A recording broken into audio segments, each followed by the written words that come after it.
ধাতব ধর্ম উপর থেকে নিচে যাই বা নিচ থেকে উপরে যে আমার একটা করে শক্তি স্তর বৃদ্ধি পাচ্ছে না, শক্তি স্তর যত বৃদ্ধি পাচ্ছে ও আরো সহজে ছেড়ে দিতে পারবে না, এবং যত সহজে থাকতে পারবে তত বেশি ধাতব ধর্ম। ধাতব ধর্ম প্রথমেই চলে আসে হলো ধাতব ধর্ম, যে সকল মৌল এক বা একাধিক ইলেকট্রন ত্যাগ করে ধনাত্মক আয়নে পরিণত হয় তাদেরকে ধাতু বলে। ধাতুর ইলেকট্রন ত্যাগ অনেক ক্ষমতা বেশি, এটাকে বলা হয় ধাতব ধর্ম।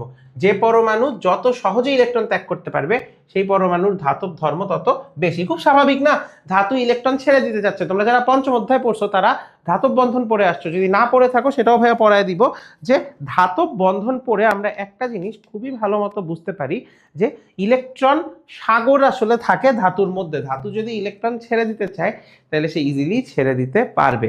আচ্ছা, এইবার তাহলে আরেকটা জিনিস একটু চিন্তা করো, যে তোমার ধাতব ধর্মের কথা বললাম আমরা, খুব ভালো কথা। এখন যে বাম থেকে ডানে গেলে তাইলে কি হবে একটু চিন্তা করো, যে আমি কি বলছি, যত তুমি এদিকে তত তুমি ধাতু, যত এদিকে যাবা তত তুমি অধাতু। এখন এটা কি কট্টর বা কিছু এইগুলা বলবে?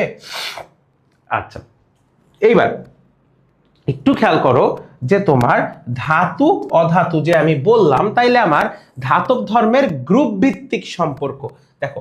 আমার তাইলে আগে গ্রুপ ভিত্তিকের আগে আগে আমরা পর্যায় ভিত্তিক শিখি, যে পর্যায় ভিত্তিকে হলো আমার বাম থেকে ডানে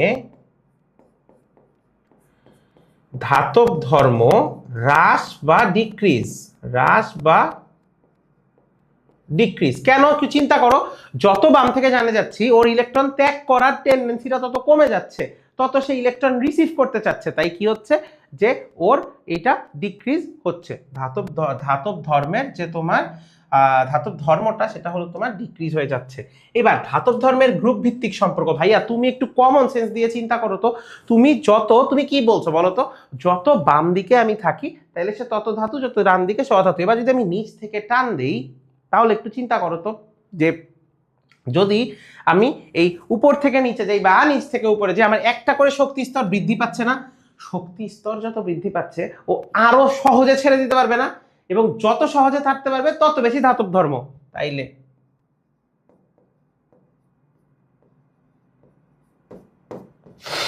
বুঝতে পারছো যে যত নিচে যাইতে থাকবে তত কেন্দ্র থেকে, নিউক্লিয়াস থেকে তত দূরে, তার মানে কি তত বেশি সে ইলেকট্রন ছাড়তে পারবে বা ছাড়তে চাবে।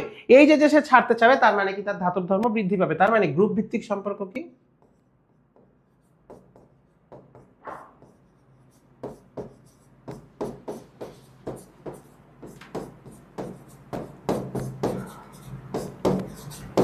উপর থেকে নিচে বৃদ্ধি পাবে আর বাম থেকে ডানে হ্রাস পাবে। বৃদ্ধি মানে কিন্তু তোমার ইনক্রিজ, ঠিক আছে। এইবার আমরা আসো অধাতব ধর্ম পড়ি। অধাতব ধর্ম কি? তাহলে উল্টা, যে ইলেকট্রন যদি এটা হয় ছাড়ার, এটা হবে ইলেকট্রন গ্রহণ করার। খুব স্বাভাবিক, খুবই স্বাভাবিক। আচ্ছা, এবার সো অধাতব ধর্ম আমার কি, যত আমি বাম থেকে ডানে যাব, যত বাম থেকে ডানে যাব তত এটা বৃদ্ধি পাবে, অধাতব ধর্ম তত বৃদ্ধি পাবে। আর যত উপর থেকে নিচে যাবা